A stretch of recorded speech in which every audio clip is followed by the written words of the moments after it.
উৎসন্নকুল ধর্মানাং মনুষ্যানাং জনার্দন নরকে নিয়তং ব্যাস ভবাতীত নু শুশ্রম। হে জনার্দন, কুলধর্মবিহীন মনুষ্যগণ সর্বদা নরকে বাস করিয়া থাকে বলিয়া শুনি। অহবত মহৎ পাপং কর্তিং ব্যবসিতা বয়ম যদ্রাজ্য সুকলোভেন হন্তং স্বজন মনুবদ্ধতা।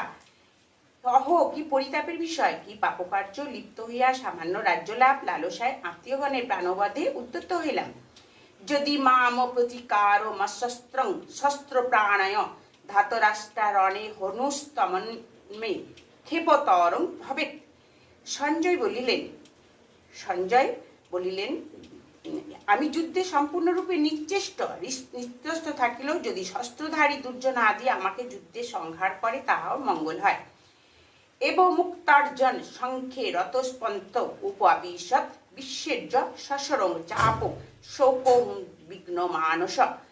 সঞ্জয় বলিলেন, হে বলিয়া বিষাদগ্রস্ত অর্জুন যুদ্ধক্ষেত্রে ধনুস্বর পরিত্যাগ পূর্বক শোকাকুল চিত্রে রথ পরিপুষ্ট হইলেন।